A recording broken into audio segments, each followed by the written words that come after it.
Everyone, no matter their age, is a student. That includes you watching and me as well. Learning is a skill that you'll take with you for probably your entire life. And right now we're studying for this stressful education system. As an Asian, you probably know what we're like notorious for. 12-hour studying days, 3 different math tuitions, piles of homework, and like 3 hours of sleep or something like that. But not me. I have the time for a life, but I still get pretty good grades, I'd say. I can promise that you'll be thankful that you watched until the end, because this is by far the most value you'll probably ever get from a video in a long while, okay? I have a secret little tip, a secret principle. Maybe you know it or you don't, but I'll teach you how to like fully capitalize on it for studying specifically. I am that kid that everyone's like, okay, not that good, but pretty much so, alright? But I can tell you I probably study the least out of everyone in my year. How? This is hard to visualize because 99% of the population thinks like studying is a linear graph. And this is where I can prove almost everything you thought about studying wrong. I've tried and tested studying tips, pretty notes, Pomodoros, applications, and whatnot. And by that, this goofy 16-year-old has learned many things that will apply to you, whether you're an adult or a skibbity toilet watcher. Efficient studying is the key to getting good results, enjoying the studying, ending your procrastination, and making your parents proud of you. Like, who doesn't want that, you know?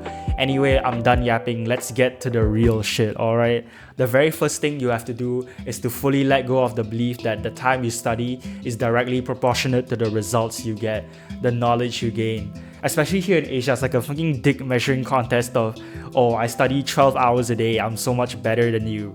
Like, shut up, lol, bro. I have this thing called a life. You know how doing 2 sets of an exercise is better than doing 20 sets of it? Yeah, it's the same principle here. But you have to know how to make less more. Yes, it's a skill, and one that has helped me so much in not just studying, but also in life in general. First, you have to know what you're actually looking for, which is why you need to set specific goals. Don't just say, I want to get better at math. Outline the specific steps it would take for you to actually get better at math. For example, like do 30 minutes of lesson 32 when I get back home tomorrow, and make sure I fully understand the topic and that there are 0 gaps in my knowledge. That right there is a pretty good specific goal if you ask me.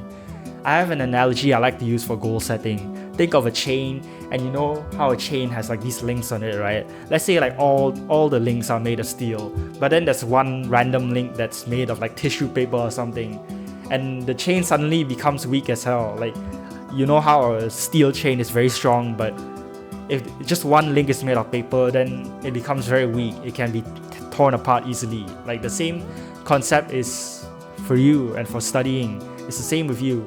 Focus on the subject you're weakest in and go all in on strengthening that one subject. This next tip right here is something I've preached multiple times on this channel because it just is that important. It's known as flow state. Basically, it means you're so hyper-focused on the task that everything you're doing just smoothly flows like water. Tasks become way easier and you're getting so much more done. This is also known as deep work. Like, deep work is the action itself, while flow state is the state of mind you're in for deep work to happen, required for deep work to happen, and you absolutely need to know how to enter flow state. I'll teach you just that, and one principle that completely revolutionized not just my studying but also my life as a whole. To enter flow state, the task at hand, the task we're doing, mustn't be too easy, because then we'd feel bored, but also mustn't be too difficult. If not, then we feel overwhelmed. Let me bring your attention back to specifically those difficult tasks. This is extremely important. What do you do when a task seems too hard? You procrastinate. That right there is the root cause of procrastination. The task is just too hard. It's the blocker of flow state. Like, making a video sounds hard, but I can split it into script, record, and edit. And then I can further split script down into opening Google Docs and typing out some words, whatever's in my brain. Like, you'll find you procrastinate 90% less when you actually take this to heart. It really is that simple. I've given you so much value already. Like, please subscribe, okay? You saw how that subscribe button lit up when I said subscribe, so yeah, do it. You can't enter flow state if you're constantly being distracted. So here's how to deal with distractions. You can't just like delete Instagram, because that's just not how it works, alright? That's just not how it works. Instead, and this has helped me quite a bit, Put your phone in a different room when you work. And also you should realize that you can just like procrastination. Like procrastinating on procrastination is just doing the work. So yeah, you can just do that. Like I'll do deep work and get these papers done. Then I can procrastinate. Then I can like play Minecraft with my friends. We all know that absolute like worst feeling when you're procrastinating and in the back of your head there's a task you need to do and then you just feel horrible not doing it. You have to promise yourself just 3 hours of flow state a day, then you can do anything you want. Because those 3 hours are worth so much more than just a full day of shallow work. This doesn't happen in a day, so don't be disappointed if you still fumble once in a while, alright? It happens to the best of us, even me, even people like, I don't know, even like the Justin Sung guy. Just be an intellectual and ask yourself like, at the end of the day, what distracted me today? And how can I stop it from distracting me tomorrow? Do that for a week and you'll notice you're getting distracted a lot less. Just to be an intellectual, okay? And there's one more thing about flow state that you need to know. Fumble this and you'll probably waste like hundreds of hours of your productivity. Please don't make the same mistake I did by ignoring this. It's 2 words, chronotype zone. Everyone has a unique one, but it's mainly 3 groups. You can find yours with a chronotype zone test. You know how I don't like these like superstition stuff, but like this one's actually true, alright? Once I started working in my chronotype zone, which is in the early morning, I saw so much progress. I even started delaying my breakfast to take full advantage, and it was so worth it, bro. I got like 3 times the amount of work done, and I'm not even exaggerating, it's probably closer to like 5 times, 5 whole times.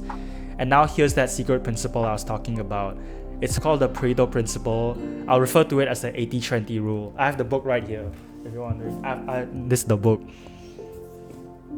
It basically just states that 80% of your results come from 20% of the effort, and not all tasks give equal results. Like it basically just says the important work is important. Think about this. No one learns how to tie a tie by just watching a video on how to tie a tie. They only learn how to tie a tie when they actually tie a tie while watching a video on how to tie a tie. This is why past year papers are by far the best way to learn anything study related. They simulate the real scenario, the real thing that's gonna happen to you in the exam hall. This is also why notes are mid. You heard that right, notes are mid. You're just rewriting the entire textbook, bro, which isn't terrible, but it's just not efficient. Plus, it doesn't prepare you for the exam itself. You just learn like the content, not exam technique or anything like that. And you know, for subjects like English, exam technique is everything. Plus, when you're writing notes, you're just writing on everything, so you're not able to target weaknesses. And you're probably writing stuff you already know, which is just a time waste, bro. And this is again why past year papers are goated. And I'll just drop the Asian secret right here, right now. It's to spam these past year papers, spam them like how people in the gym spam lat races. You do so many of these that they become easy, and when the test comes around, it becomes second nature to you, like the 12 times table. What's 6 times 9? 54. What's 2 power 7? 128. What's...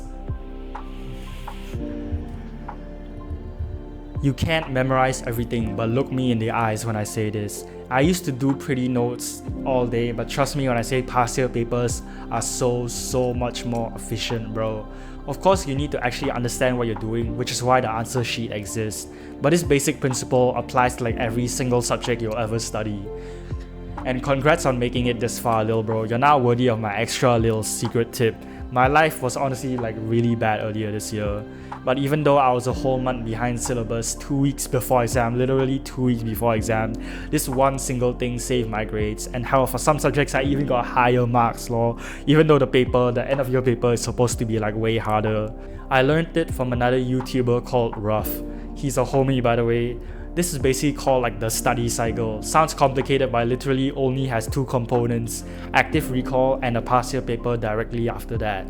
What's active recall, you ask? Basically, you take a book or your notes, right? You read a chapter, like chapter 8 for example. Read the whole of it and try to cram everything in your brain. Go away for 5 minutes and do anything except scrolling, and then go back. Before opening the book again, try to recite and recall.